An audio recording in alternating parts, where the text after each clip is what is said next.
Okay. So here's one thing, right? I host a lot of events, right? And there's always this situation where someone says hello, right? And the first reply is always really sort of low and monotone and really sort of like, eh. So what we're gonna do, right, is we're gonna bypass the first, and we're gonna go for the hey. So we're gonna act like it's the second time, right? So maybe like, how's everyone doing? Hey, what's up? We're gonna go like say like we're here for Beyonce, innit? Like we'll talk. So get me, we'll talk. So hey guys, how everyone doing today? She's not Beyonce, but it's like Solange, innit? It means that's Solange, but I mean we can make it work, man. Thank you all for coming on time and early as well, man. So we're starting a bit. I'm starting actually 1 minute on time. I'm starting 1 minute early tonight. So I'm gonna use the 1 minute to say a random fact. Today I had a jelly donut and I've not had one in like 2 years. It's crazy, honest to God. At 7 p.m. Welcome tonight to. Tonight is about the space in between. I've put in a week of events today, and it's a week of happening celebrations, and it's all to celebrate Brixton's creative enterprise zone. That's somewhere in Brixton. Did I say that right? Did I get it right for you? Sick. So our topic today is creative futures. So in terms of myself, my name is Q. Hi, hope everyone's well. I'm the founder of a platform called Dope Readers, and it's a platform that encourages reading and helps improve literacy. And representation, man, we're about sharing stories that make everyone feel heard and seen as well, from authors of all different diverse natures and whatnot. So that's our main aim. And sitting next to me, I have Mr. Kieran. I don't want him to say anything yet because he's like super special guest. Like, I'm a fan. I'm gonna show you my first copy of this book because he saw it today, right? Yeah, and he was shocked. I got this proof copy, right, in like when it first came out, like I think it was April, something like that. And he was shocked. He said he's never seen anyone annotate this book so deeply. So I'm a super fan. Like, I've got inside is crazy. Like, each color is actually mean something. Like the green mean like it's an activity he ran. It's crazy. It's a real life situation. But so today's topic is about creative futures. So the brief that was given by the actual team we put together was, how do we empower our young people with creativity as their main tool for equity and resilience? And I believe the best person to speak to about this today was going to be Kieran, due to the nature of his book and the nature of his work in general. So Kieran, I don't want to give you the long-winded introduction because I've watched many interviews and I feel like you don't like those accolades dropped on you. So I'll let you introduce yourself to the people so they know why I've called you here today to have this conversation. Interesting. Okay. Hi everyone. Firstly, like this is my first in-person talk about the book, so it's very special. Like, so I really value everyone in this room that's listening. Everything's been on digital. The last year and a half has been crazy for everyone. And so, yeah, today is like an important day, genuinely. This is an important talk. It's not just like any old talk, like it means a lot. So thank you for coming here. I am a writer and a youth worker in equal measure. Over the last 5 years, I have mainly been a youth worker in South London, especially around this local area, mentoring in particular young men and boys who suffer from disadvantage, and I have written about those experiences in this book, as well as various other things that are attached to youth culture and living in London and British life in general. And yeah, that's kind of a summary of stuff. At the moment, it's interesting as well, like I said, this is a kind of first in real life event I've done about the book, but also this is like a new era of my life because the book, I feel like, was me closing a chapter of my life and making sense of lots of things that happened. And now I'm able to have a bit of distance from it. It's interesting having new conversations about it, so I'm excited to get into it. So I want to go into more or less, I want to start with the sort of inception of the book and just the process of getting it started off. So obviously looking at sort of other interviews, the book was 2 years in putting together, but overall it's about 5 to 7 years work sort of like incorporating one from your youth work. So I want to go back to like early 2015, maybe 2018 when you're working as a youth worker in prisons and whatnot. And I'm guessing how that had influence in maybe the inception of starting the book, or just in general how you sort of worked in the book. So maybe talk about how you were a youth worker in prisons as well, how that affected you generally, and how that sort of helped you incite to go down that route in starting the book as well. Lots of questions. I know it's a lot. Lots of questions. Okay, let's drop it with. Okay. So I think that the inception of the book came when Matt, who's going to get annoyed at me for pointing at him, but he sat there. He's my agent. Hey Matt. He emailed me saying I'm a literary agent. I didn't know what that was. Do you want to go for it? Neither do I. Yeah. Still don't know what that is. Yeah. Went for a drink, and he'd read all my writing, and I was there like, what? Like, someone's paying this much attention to it. Sort of with the idea that like there must be a book here somewhere. You know, you're working on the front line. You're telling these stories that you're doing it sensitively, but also like in a way that's, you know, piercing people's conversations and whatever. There must be a book here. So we spent a good year. He would have liked it quicker, but it took a year to produce the proposal, which went on to become the book. But the inception point really, like if he had come 6 months earlier or later, it would have been a different book, because it just so happened that that time where we met and we were talking about, you know, what ideas I had, was that intensity of the prologue in the book, which for those that haven't read it, is just a very, very, very intense few days in Brixton where lots of back and forth violence was taking place. And I was privy to this because of my youth work and my mentoring and my community volunteering.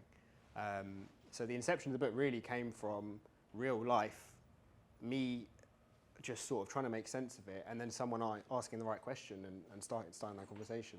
I'd worked in prisons, but I'd also worked in schools and obviously youth services as well. So it was just trying to, like, there's all this stuff going on in my head, and then it was just trying to focus that in a way that was, yeah, people could make sense of and whatever. And it was just the timing that very intense few days that it just happened to have been going on, and it, yeah, birthed the idea. So that's what happens, I guess.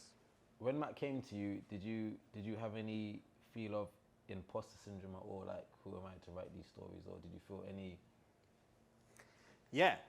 hesitation to proceed?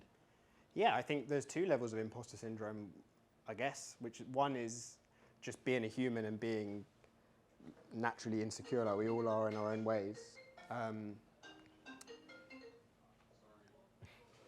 It's cool.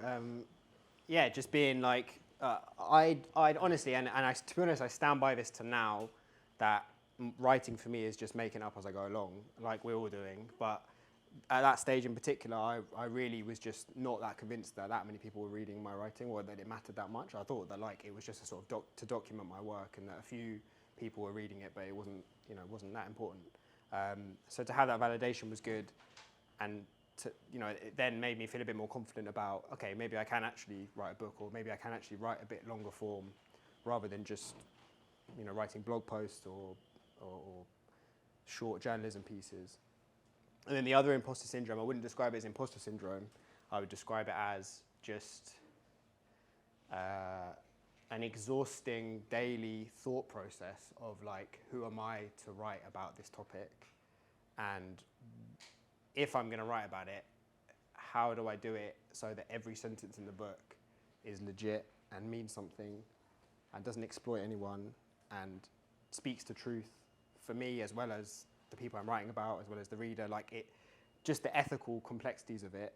It wasn't imposter syndrome in that, like, you know, I felt like I could do it, but it was more like, what's my right to do that, and how do I earn that right? And that really was why the book proposal took so long, because it was a year of thinking and then like one day of writing, you know. So yeah. Okay, I got a big. It's gonna be a big question now, right? Yeah, because it's gonna come from certain quotes that came from your book directly, that I think I absolutely loved the way you put them, and loved how you described the work you do. So this is a part in the book where he describes the work he does. So I'm gonna read out some of the quotes he does, and then I'm gonna ask the question based on that as well. This is work regarding to youth work. Youth work became a way to act on your beliefs about social justice. It let me draw from middle-class privileges with which I was born and put them towards a greater purpose. Writing became my way of making sense of the world, a means of untangling webs of injustice and bottling moments of inspiration.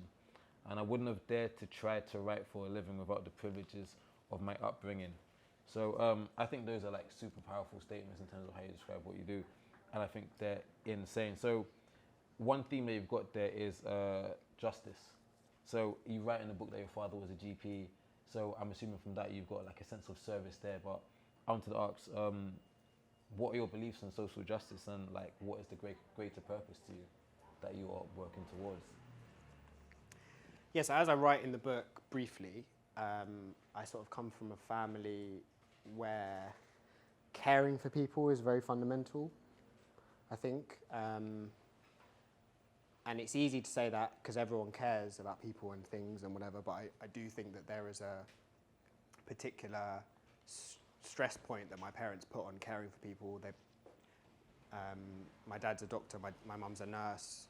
It was just like a normal conversation to have, conversations about what they were up to in their job or whatever, you know, at the dinner table or growing up. And I think there's that element that seeps into it. And then I think there's just a series of coincidences, partially to do with me going through a certain set of experiences as a young man growing up and looking back on them. You know, this starts when I'm 24, 25, this book. And at that point, I feel like I had enough distance from when I was 18, 16 to, you know, view myself as a teenager to be like, look at all the privilege you had and look how close you were to still messing stuff up. And that colliding with meeting Jamal, who sat in the corner, who's one of the characters in the book.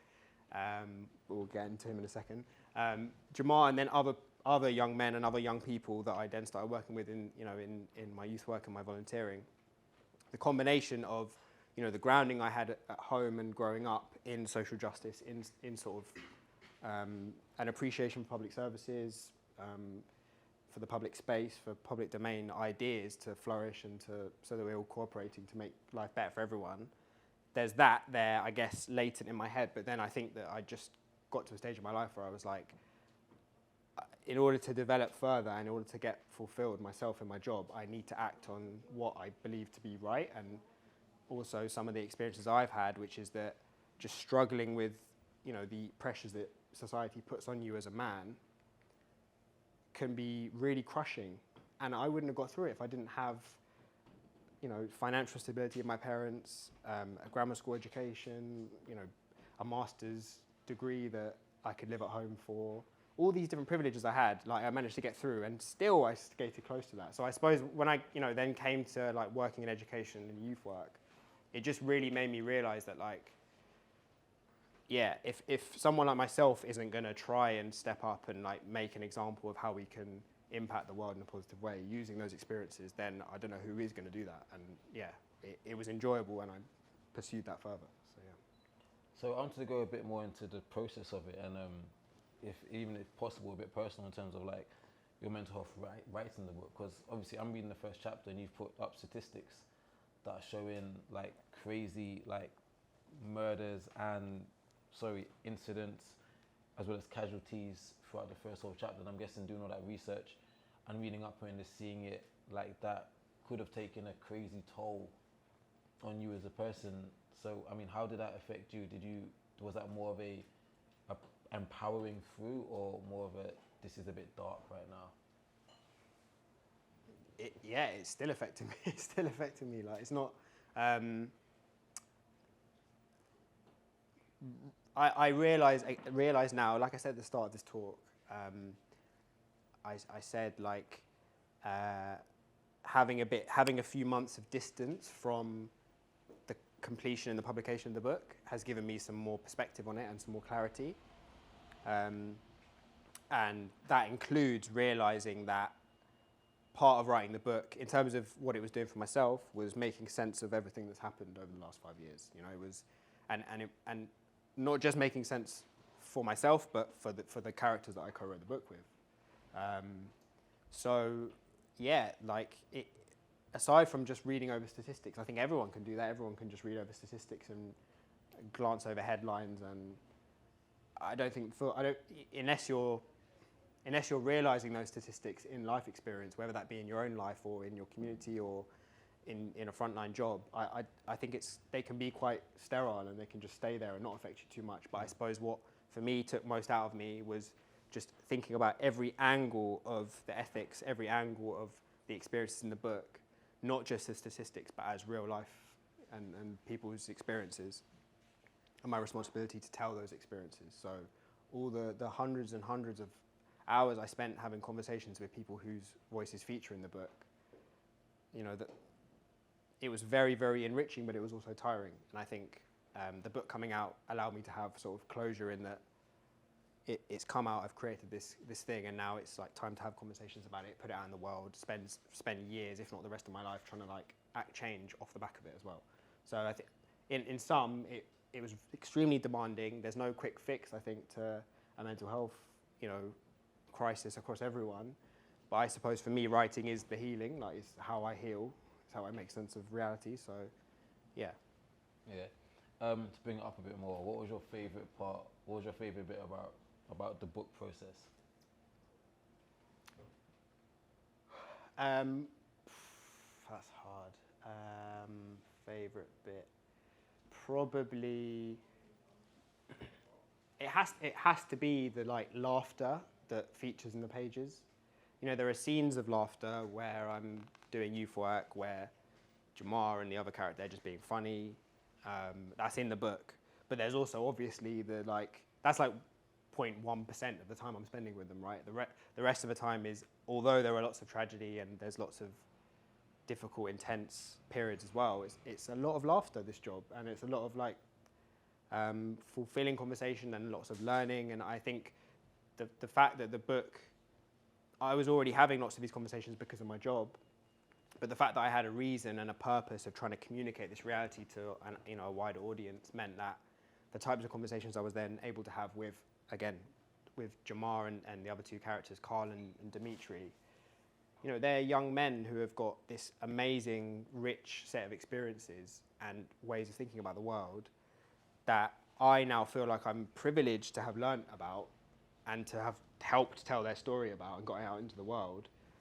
My favourite part is hanging out with them and the laughter of when I read the book back to them and they felt like, yeah, that's me, that's my story. That was probably the favourite part because it's it all came together, it meant so much. So, yeah.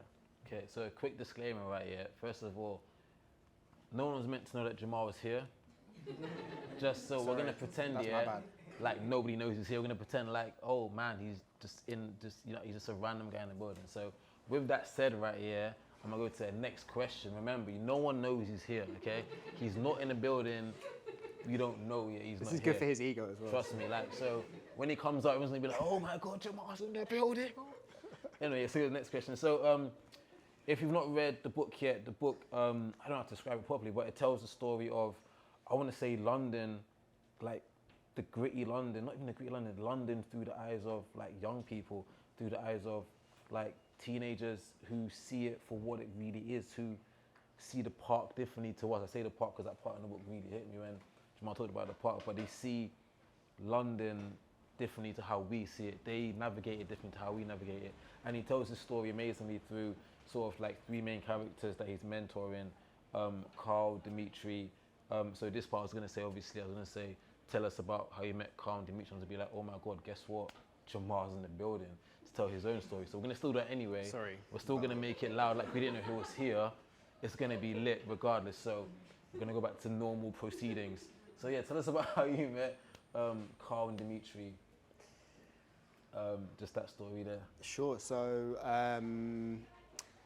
the idea was kind of to present it so that obviously I didn't design it at the time, but looking back on it, it kind of made sense to present it as me meeting three young people, each in a different institutional setting. So it's volunteering, but in a sort of charitable setting, volunteering in a youth service setting, and then going on to be paid as a youth worker in that youth work service, and then in a school. So it's about these three characters, real people, they're based on interactions that I was having in different settings, and they're therefore valuable for different reasons. I met Carl in a local community centre in Lambeth, where I volunteer and then working in the book. And he, over the course of the book, he represents the young person that falls through the cracks and gets excluded from school and gets dragged into road life and is a victim of violence. And his journey, I mean, it's difficult to summarize it without having people read the book, but it's super complex. But essentially, like, he showed me that, that before of this 13, 14-year-old innocent young person who had, so much spark and so much belief, and how that could just crumble over a few years of being let down by adults, basically.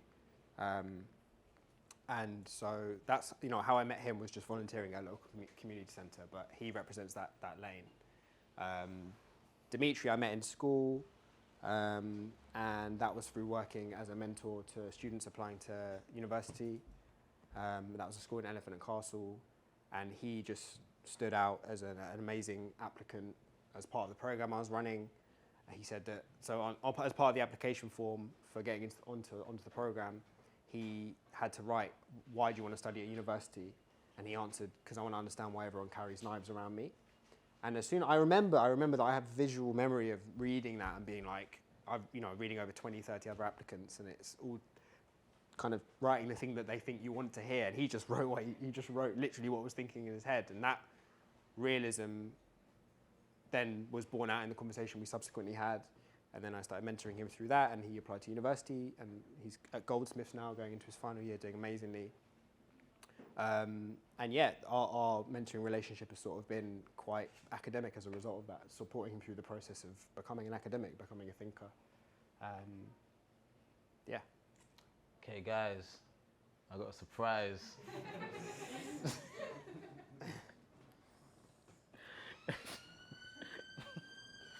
You guys are so cool, thank you. We got a surprise, and we have the last mentee from the book in the audience today. Please give it up for Jamar as he takes the stage.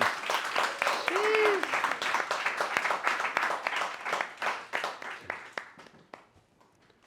So legit, true story, right? Like, Kieran emailed me about 2:30, I think, maybe about 3:30 or so. And he was like, yeah, so Jamar's around the corner, he wants to come as well. And I remember I called like my agent, Adam, was like, yo, what, Jamar's coming? Because we sat down watching interviews and we're like, yo, this kid is incredible. Like, this kid is like a super kid, and it'll be so sick to have him as well. We need to try and get him at some point in time. And then the email came and I was like, yo, see the way the universe works is so crazy. So I was like, just again, thank you for coming on today. So Jamar, if you don't mind, so how did you and Kieran sort of meet? What's your story? What's your origin story? So I was, there was a homework club type thing I was attending, called University, based in Brixton Hill, and me being one of their longest standing members there, they started to talk about this mentorship program that they wanted to start, where they would have people volunteer and they would match them up with students that they feel like would suit them. So me being one of their, me being one of their longest members and them knowing me the most as well, they said, no, it would make sense to have me come forward as one of the guys that actually helped launch that. So what happened was they told me eventually, there's this guy called Kieran that we feel like you two will get along really well. We're gonna arrange a meeting for you guys and see how you lot do. And that's how I met Kieran. So yeah. Okay. Do you remember your first meeting of Kieran? What your first thoughts were? My first meeting was kind of strange because me being a young person, growing up through the school system, and also coming from a place where adults come and go, it's like in my head I was thinking, okay, cool, like I'm about to meet another adult. Are they really gonna be here for that long? Like, is it really gonna do anything for me? And then when I first met him, we kind of just got to speaking and then started to kind of see what kind of similarities we had, what kind of similar interests we had, and that's how it grew. To be honest, from the jump, I didn't really know what to expect. But when we started conversating, I said, "Oh yeah, this guy's actually a cool guy. Like this Kieran, brother's cool still." So yeah.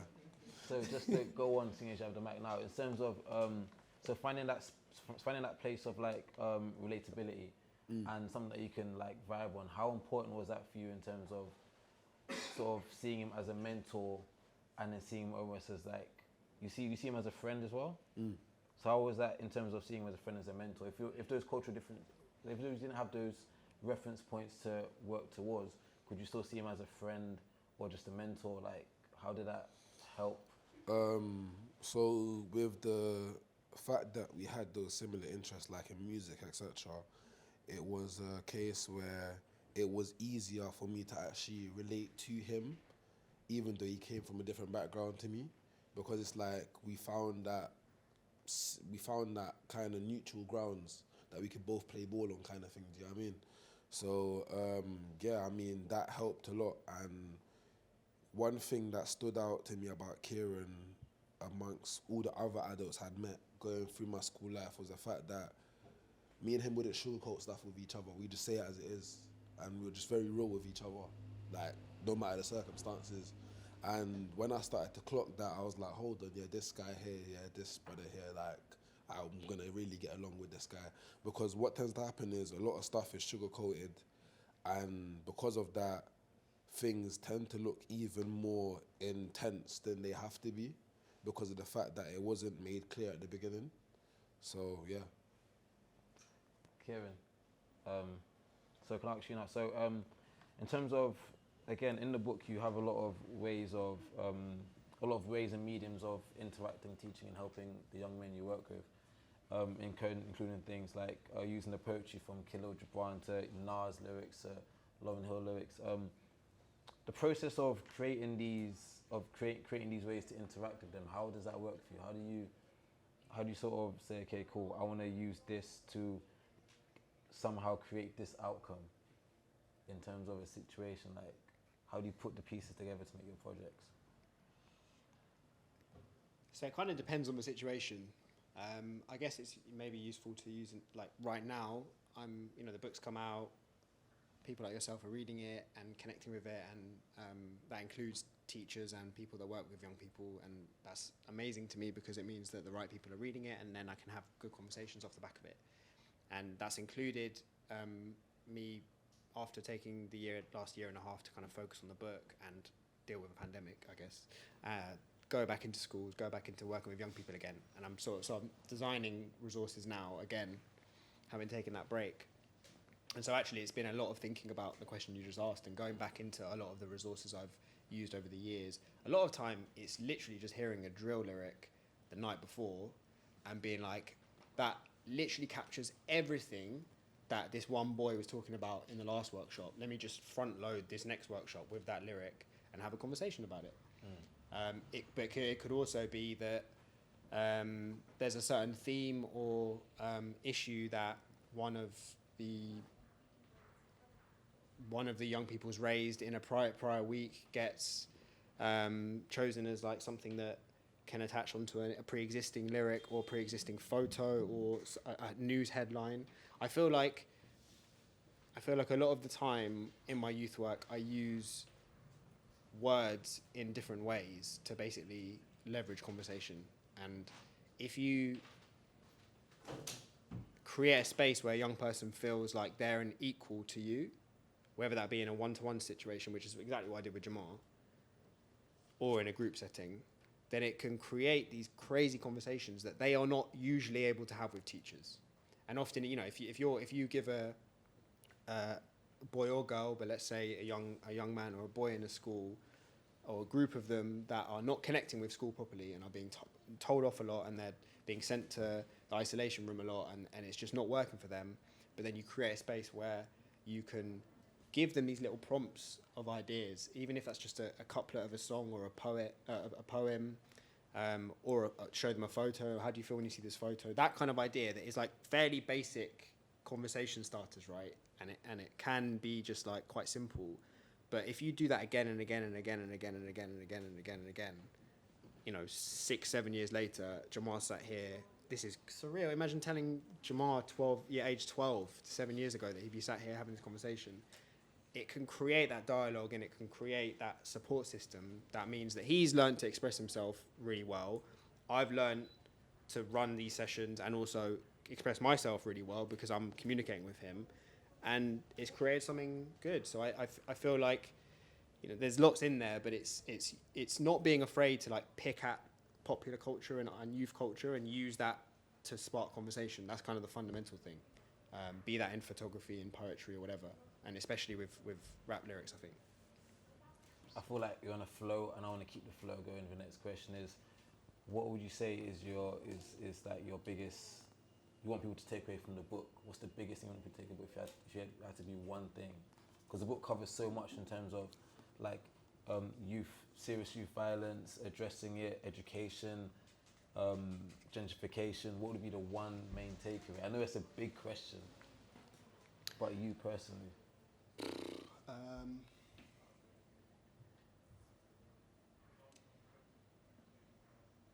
That like quite small, subtle shifts in your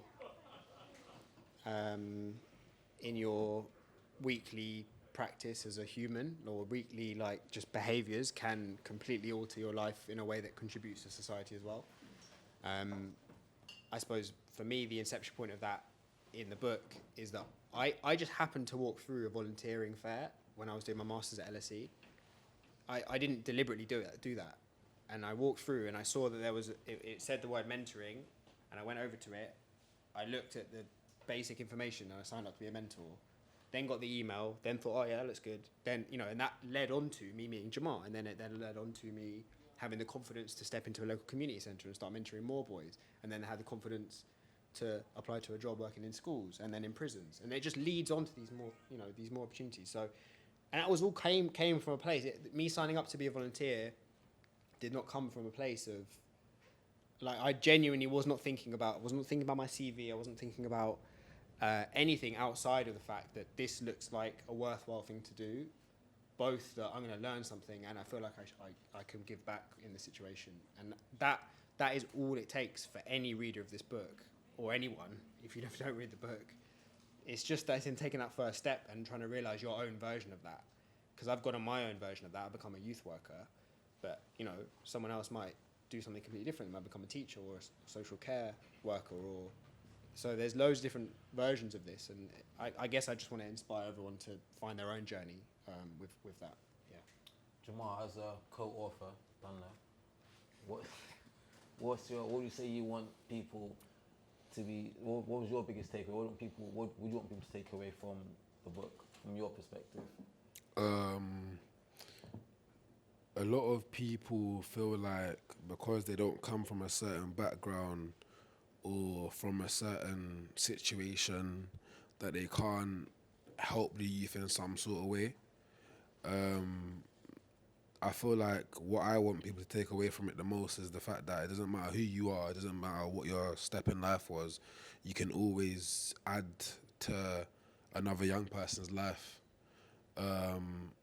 Because it's like, you being who you are is what makes you special as an individual, and then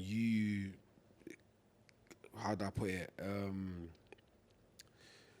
There's so many things you can teach young people. Like a prime example of that is, like, for example, so Kieran came from a completely different background to me, but he's taught me a ridiculous amount. Do you know what I mean? So it's like there's no reason to why no other person can then do the same for another young person. Do you know what I mean? So yeah. So it's like half hour in, right? And I'm gonna give a true story. What happened was that I was sitting over there writing my notes, and then Kieran came in and we started talking. So I didn't finish writing my notes on my phone. So I'm looking at my phone, right? It's not because I'm being rude, it's because literally Kieran came in here and we just continued the conversation for like an hour up until the event. So I didn't get to finish writing it. And then Jamal would, and I was like, oh my God, there are superstars in the house. I didn't finish writing notes. So I'm looking at my phone. It's not because I'm being rude or I'm actually going from it so everyone knows, but it was that serious.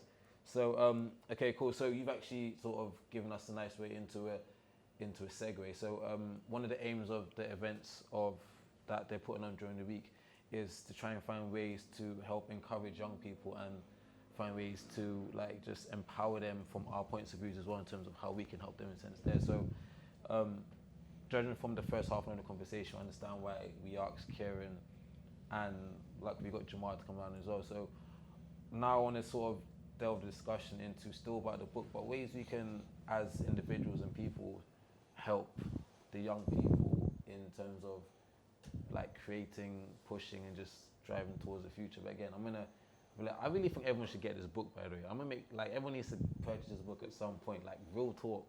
The book is serious, bro. Like, I read it in like 2 days. It's crazy. But, yeah, so, Jamal, I'll start with you.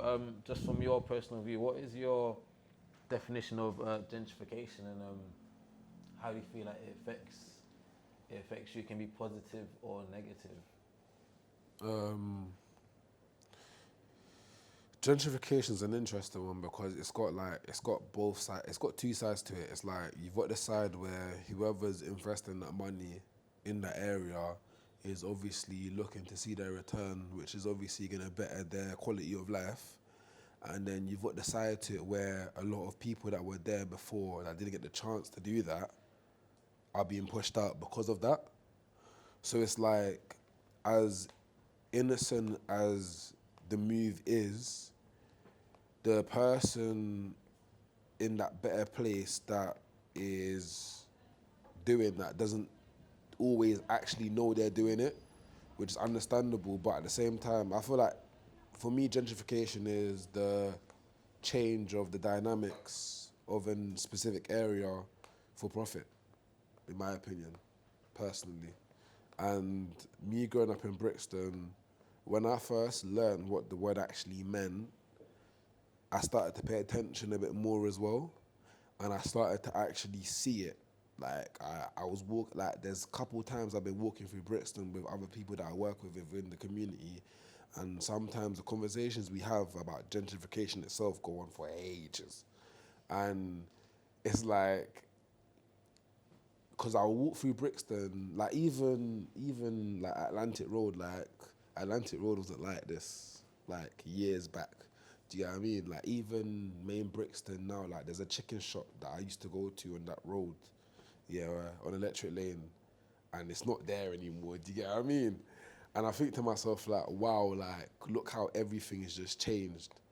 And when you live in the area, it's very easy for you to kind of just, like, not pay attention to everything because you're just used to being in the area, like, compared to when you'd go somewhere you haven't been before. And now it's just like, for me, it's just crazy to look at the way Brixton has changed. And in the same sense, it's like, not only is it crazy to see how it's changed in terms of like the shops and stuff that's here now, but also the contradiction there is in the changes, because the changes that are being made aren't actually impacting the community in the way it should. Because, like, for example, there's still a lot of youths that do the same stuff they were doing like 5 years ago now. Do you get what I mean? And it's like, in my opinion, and obviously my opinion is just one out of many, but like, in my opinion, if you're gonna change an area so dramatically, what's there for the people that were there before? Do you get what I mean? So yeah. Kieran, I'm gonna come to you in a whole different vibe. Pardon? I'm gonna come to you in a different vibe. It's always happens. You shouldn't invite him up. So there's a part in this I like your thoughts behind the Defund the Police campaign. I'm not saying you support it, I'm just saying his thoughts behind. I'm gonna read a quick extract before I get myself in trouble. So y'all get what is said before.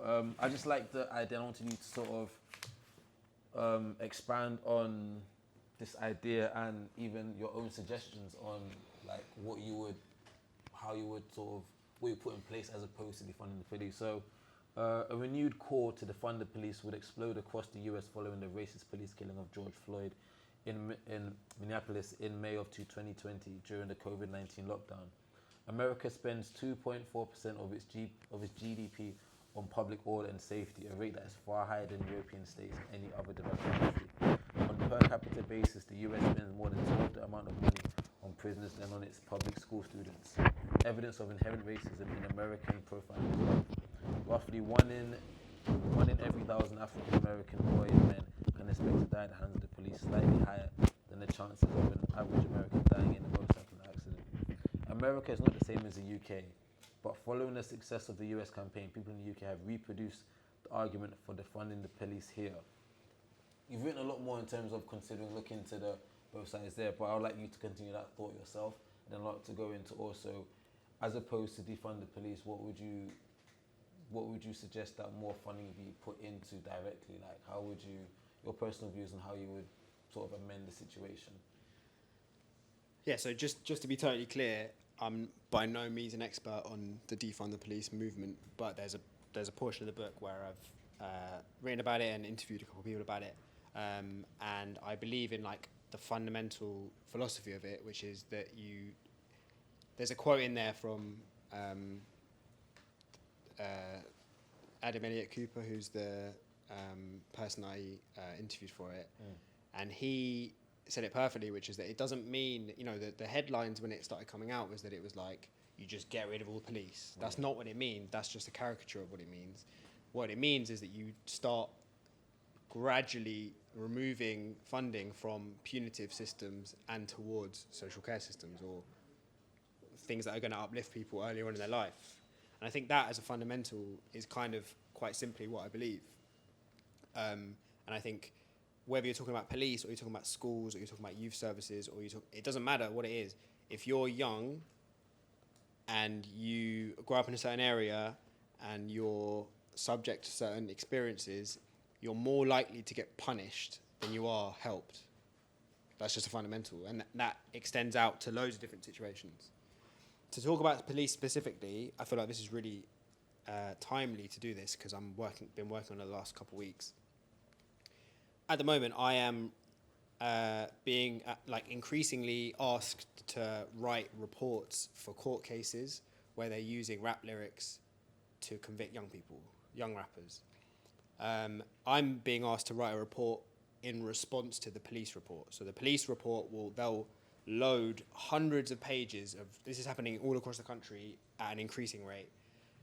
They'll load these documents with rap lyrics to basically persuade the jury or the judge, everyone in that room, that the person in question is a bad person and that they're evil for making this kind of music. Obviously, if they've done the crime, then find substantive evidence to convict them, fine. But the fact that this is happening, and that not only is this happening, but to contribute to those documents, there's whole teams of police officers being paid public money to just trawl through YouTube and try and pluck rap lyrics to try and convict young people. Like, that's literally what's happening.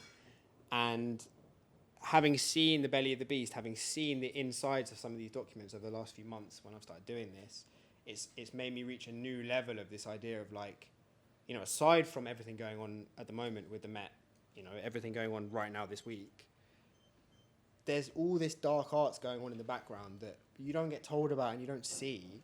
But that when I say defund the police, I mean, why are we paying for multiple police officers to spend their time looking at rap lyrics to just shoehorn into court cases to then lock up another teenage boy?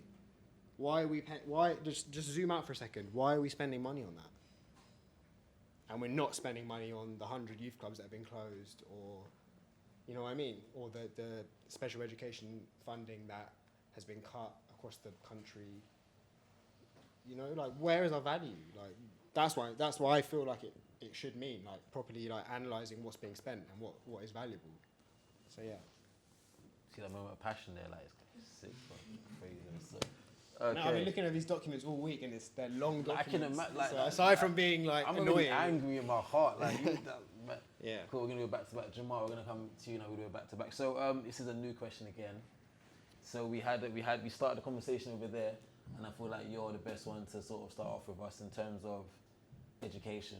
There's a whole chapter in the book about education that's written about, and I think there's so many questions that can be asked here, but just the direct question of what do you reckon can be done to help better look after some of the people who are let slip through the cracks in terms of schooling? So let me use me as an example, yeah? So, me, I'm a very tactile learner. I've got to be hands-on doing something, or I'm just not going to be engaged and probably be a pain in your class. That's just me being honest, you get what I mean?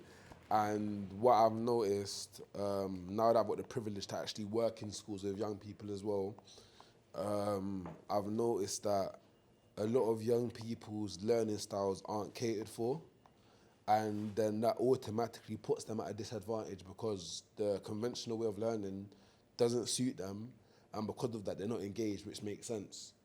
I've noticed that schools don't really pay attention to that as much as they should, and realistically you can't have every single student out of God knows how many students in a special space for you to be able to get them to learn in a way they do learn, but even just making them aware of their own learning style, they don't do.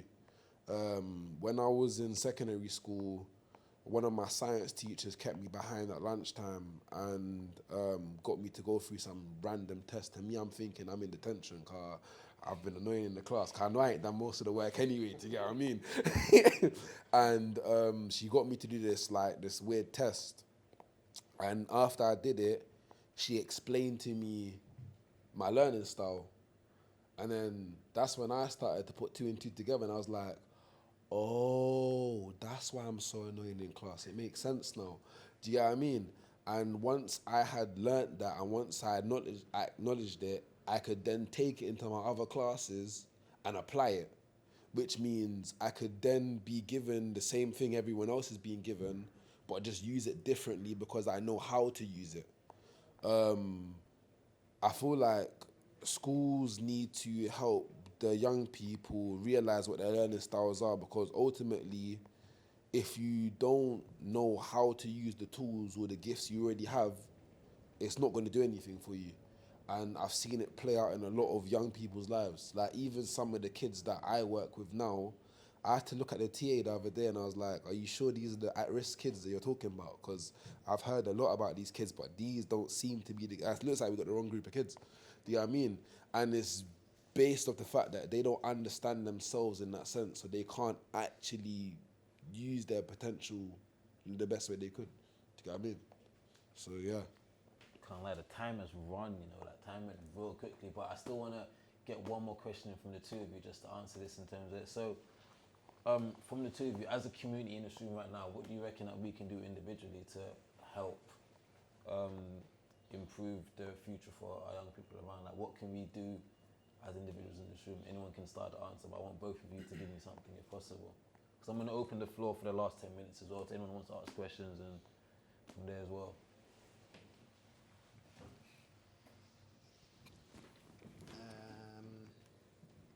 It kind of goes back to what I was saying earlier, which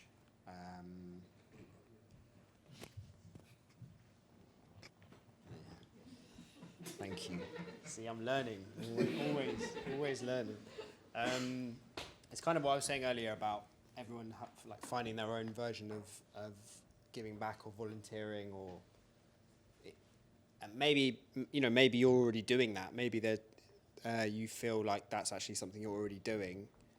But for those that are still trying to find that, I think it's just being a bit brave and asking questions and walking into offices and having conversations with people that know what they're talking about. Again, in the book where I walk into a local community centre and start volunteering there, it comes about as a result of me just sparking a conversation with someone I wouldn't usually have a conversation with. And it's changed the course of my life. And similar to me signing up to be a volunteer, it all just comes from these moments and decisions that if you're a bit spontaneous and you just break the pattern of your day, it can often bring about a really interesting change. And so I suppose it's just doing that, but in a way that's like a bit deliberate in terms of, if you're someone that's interested in the environment and climate change and sustainability, then that it could be, it would look completely different to someone if you're interested in education, you want to work with young people, or different, and you're interested in criminal justice and you want to work with people in prisons. You know, there are different lanes that we can all find for ourselves, but it's just about, I think it's just being a bit brave and breaking the patterns of your life and doing that. But for those that already feel like you're doing that, then keep doing your thing and don't change, and believe in what you're doing and make it sustainable as well, because that's super important. So that's what I'd say.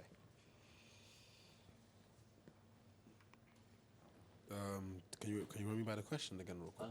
Can you run me the question real quick again? As a community, as people in here right now, as Yeah. individuals, what do you reckon we can do to start today to support the future of young people and making sure that it's as bright as it can be?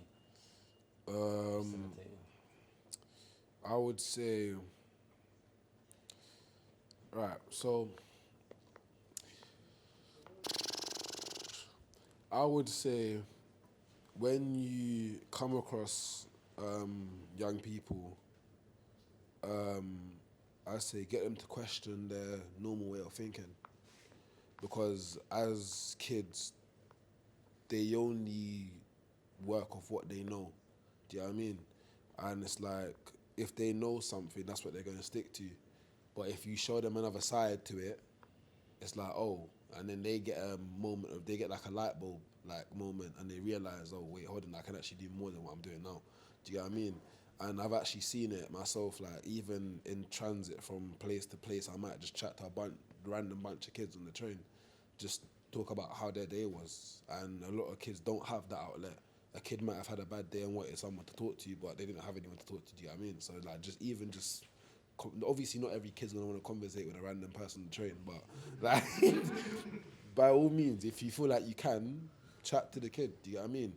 And it's like, there's kids that everyone can chat to. Do you know what I mean? Like, it doesn't matter what background you're from or anything. Like, you can chat to anybody. Do you know what I mean?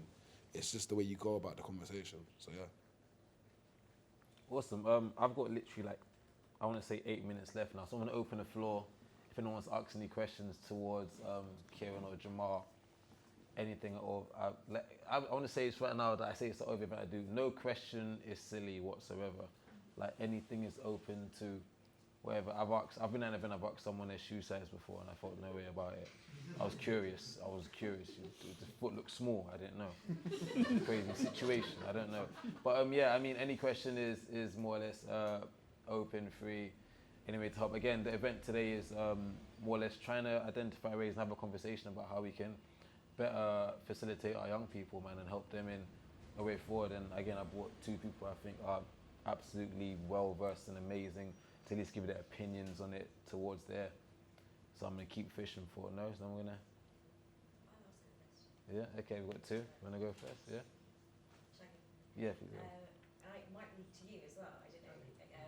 But I guess in terms of voices that you're sharing in the book, it feels in the media that actually nobody really cares about they're quite unheard voices. So what made you so sure that you wanted to listen to these stories? That's a good question. I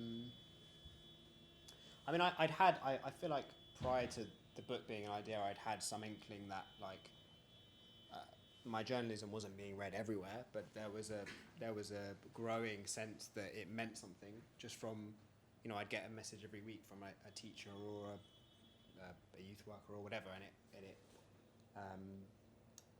it was evident that what I'd written had some sort of impact in that. So I was learning that it was kind of valuable in some ways. So I had a bit of confidence going with that.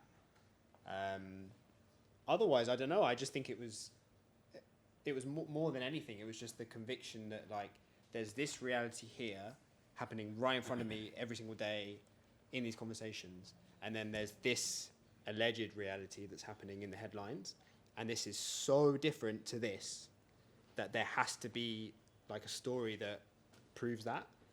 So it was just a conviction of that, you know, just constantly reading these things and having these conversations in a pub or with friends or whatever, and they're just talking about it in a way that's just so detached from my reality as a youth worker. It was the conviction that like that needed to change, maybe. So yeah, but that's a good question. Thank you. As a youth worker, from just listening to both of your stories, right? As a youth worker, working with young people, kind of seems that time has played a huge part in actually seeing that care, believing in that care, seeing that change happen. And I've been around many of my friends that have had youth workers for very short periods of their lives, and their story might say didn't really help me out. Would you say time is such a crucial aspect to maybe actually creating change or creating impact or creating, do you go on I'm trying to go with? Yeah, 100%, and I'd say yes, 100%. I'd also want to say that like it's really important, and I do highlight this in the book at multiple stages, that like Jamar, Dimitri, and Carl, who's the third character, they're all people that they've got 6-7 year rapport with me. There are lots of young people that are in prison or in school who I interacted with once and then wasn't able to follow up on, and that's a regret, and that's something that drives me now to whatever I do now. It has to be sustainable. It has to be focused on quality, not quantity. It can't be just trying to impact everything, and that's part of this book journey, is me realizing as a young man, really, as a youth worker, that like you go through these institutions and do your jobs and you pass a lot of people on the way, but actually the most valuable ones are the ones that you still know 5 years later, and so absolutely 100%. I agree with Kieran on that. With Kieran getting the chance to actually understand me as an individual through our relationship with each other, he's been able to point out like things to me that people that have met me once or twice wouldn't be able to point out, and from that I can actually learn from it and either cut it out or use it in my day-to-day life to make me a better person as well. Do you know what I mean? So yeah, 100%. Okay, we've got some more too. Can we go 1 then 2? Is that cool? Go. Yeah, I wanted to know what role you think that social media plays in perpetuating these cycles of violence. Because I actually have a cousin who died around this time last year during a shooting in Telford, and that was in retaliation to a crime that he was an accessory to in my local area. So they killed someone else from a rival gang, but one of the reasons why he ended up being killed is because his attackers have been posting, or they've been watching his social media accounts, so Snapchat, Instagram, Facebook. He basically made himself a walking target. And part of me feels like the reason that, or one of the reasons I think in my mind that he probably could have like saved his soul, so to speak, is if he hadn't been so overt with just putting his business out there. So do you think that maybe, for example, censoring, and this is where the controversy comes in, for example, if you have rappers, hip-hop groups that sort of put in all of they're airing out all of their sort of, activities on these platforms, do you think then that there needs to be some kind of censorship, or at least somebody who can sort of monitor what these young people are doing so they don't end up in situations like the one my cousin ended up in? Can I start? Yeah. I would say when it comes to social media, funnily enough, I'm actually part of a program that trains professionals on social media stuff and how they can use it in their day-to-day role. I feel like the social media platforms itself ultimately is for people to express themselves in whatever sense in whatever means they feel is necessary. But I feel like when it comes down to social media, it's more of the mindset behind the person that's actually using the social media. And a lot of, like, for example, schools don't teach mindset stuff, do you get what I mean? They just teach the educational side of things, do you get what I mean? So it's like whoever has the mindset or whatever they have, that's how they're gonna go about life, do you get what I mean? And it's like, if that individual's involved in whatever they're involved in and they feel like obviously they're on their own personal social media account and they want to express themselves in however they please, ultimately that's what they're going to do you know what I mean? So I feel like it's more of the mindset behind the individual that holds that account instead of the actual social media platform itself, do you know what I mean? So yeah. So firstly, I'm sorry for your loss. Thank you for raising it as well, because that takes a lot. I shared Jamal's sentiment. What I would add is that I have stricter opinions about social media. I think that we've built this technology that is having a big impact on everyone, and we're not really catching up with it in time. And I feel like in hindsight, in 50 years, in 10, 20, 30 years, we're going to look back and be like, what do we let out of the Pandora's box, you know? And I think with young people, this kind of goes to Jamal's point, if it's kind of okay if you've got technology out in society, but you're being taught how to use it. And in the book, I use the analogy of a car. You don't just let like a 12-year-old drive a car. They do madness, you know, they crash into stuff. He's doing his theory at the moment. You have to do a theory. You have to like pass a test, and then you drive. Yeah. I don't know. I see social media as kind of a similar thing where I just feel like a lot more preparation should be done. I'd also say that the kind of reference to music you've made, I think that the music making is just an extension of the technology. Because I personally don't agree with like the notion that like the music perpetuates the violence. Yeah. I think it's just a consequence. Indeed, yeah. They're just simply telling you what's already going on. But then in terms of like actually monitoring or regulating that activity, whether it's on the part of the authorities or the people themselves, that's what I'm kind of interested in. No, and I agree with you, and I'm concerned. So again, like my thing wouldn't be like attack the music, clearly, but I would say if you fix the social media safety, then the music wouldn't reflect the lack of safety that exists, you know? It like that's what's producing but it's not just music, right? It's also like all different types of minorities being abused every single day on social media. It's like there's so many different social media problems that we're dealing with every single day. A lot of people in silence. And I think a lot of it has to do with technology and how people are taught how to use it. So yeah, that's my opinion on that. But I also shared Jamal's sentiment as well. Thank you for sharing, man. Kelsey? I don't really have a question, but I have a point to make. First of all, like, thank you guys for kind of letting us know like how you came to be here and like your background. Kieran, when you entered the conversation, you said like you spoke about your middle class privilege, and I think that's like such an important thing to bring into this space, especially when we look at the context of Brixton, where you've got a lot of kind of gentrifiers now claiming to be gentrified that are organising, and sometimes in these community contexts you've got a lot of people kind of trying to hide these middle class privileges that they might have. So I'm like really appreciative that you brought that into the space, and I'm excited to read the book. Thank you for So it's 8:01, yeah. How's my timing right? Yeah. Bit of honesty here.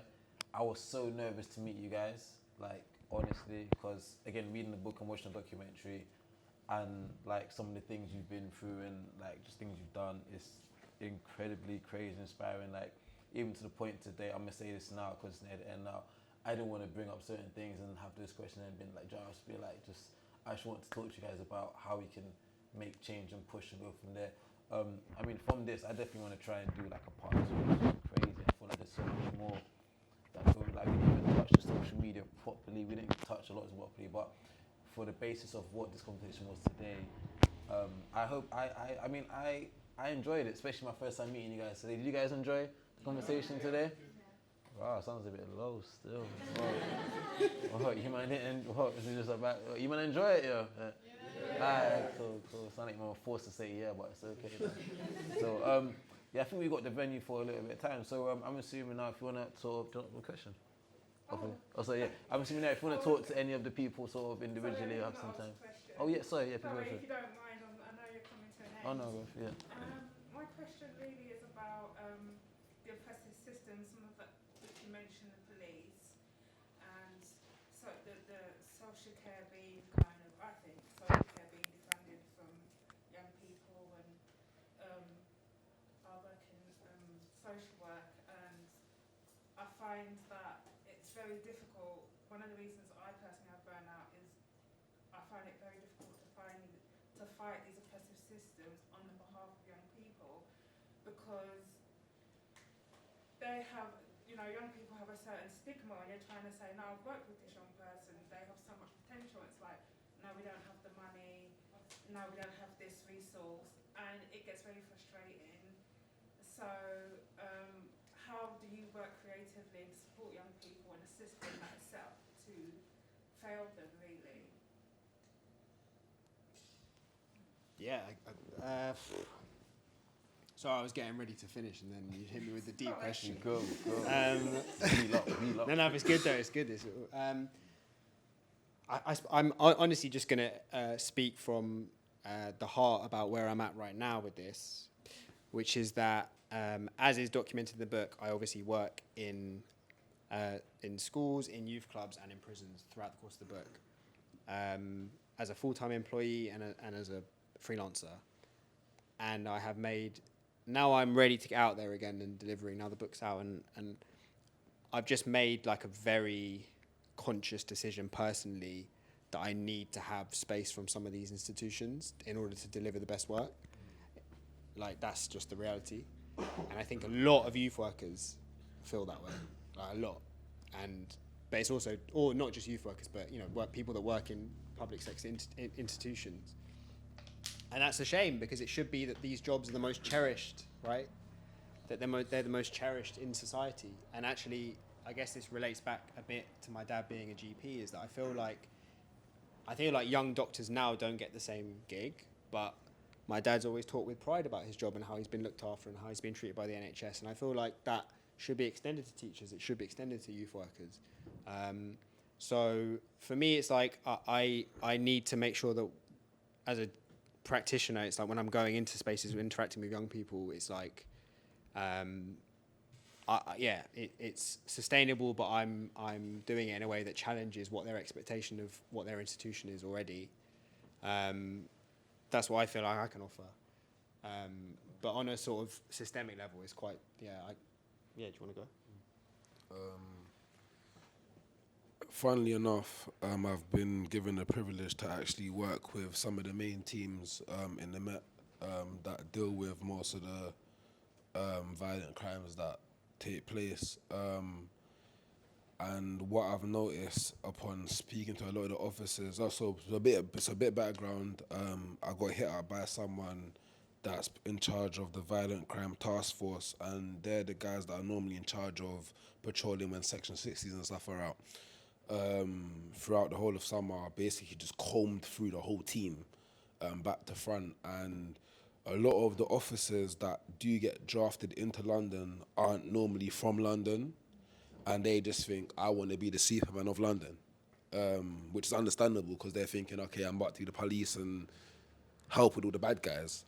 And one thing that came up in conversation with the sessions was the mindsets of the people they're dealing with. A lot of the officers nowadays will just deal with the people they come into contact with as, okay, this guy is suspected to be as a criminal, I'm going to deal with him like he's not really anyone because he's a criminal. When really and truly, they don't actually understand all the stuff that's led up to that in the first place. And I remember having a debate in one of the sessions with someone that was like, how do you expect me to deal with these kids that are so rude? And my response was, it's not necessarily their fault why they're rude in the first place. And as someone that has that authority, in theory, you should want to show them or that give them a better example. And I feel like one way we can actually fight a lot of these systems is by helping the young people tap into their own minds. Because ultimately, like I said before, they do what they know, do you get what I mean? Which makes it difficult already as much as it is already. And going to that whole defund the police situation, I feel like the amount of police that's here, that just there, isn't necessary if we give the right education to these young people and how they can actually understand themselves better, which means it takes away from the actual root cause of the problem anyway. So yeah. Wow, sounds like your diary's like full. Like every man just said, I'm working in this, but like man's got bare project. Like, Yeah, there's loads. So wild. I know people like to sort of obviously have the individual conversation and whatnot there. So I think we've got another like half hour. So please feel free to mingle, make some new friends, talk to each other, talk to these guys individually, see what's up. I'm guessing Jamal's calendar's still open for bookings and that. You know what I'm saying, man? Just, you never know, bro. Man might come and talk about something. Obviously, Kieran's doing bookings as well.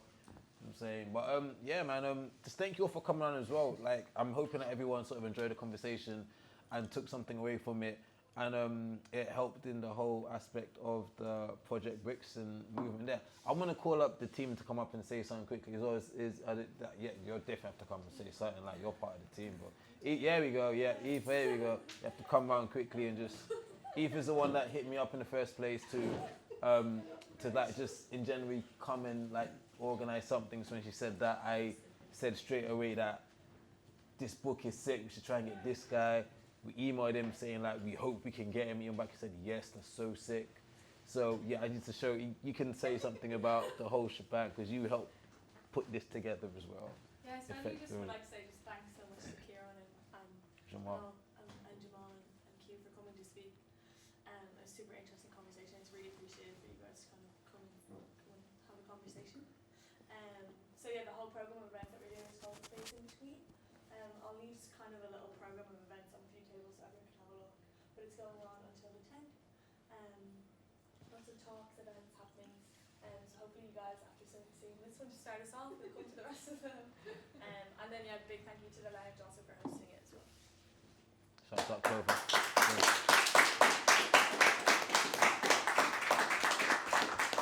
So also I meant to somehow give away the 2 books. I'm not sure how yet, but we still got some time in the room, so I'm gonna discuss with you guys.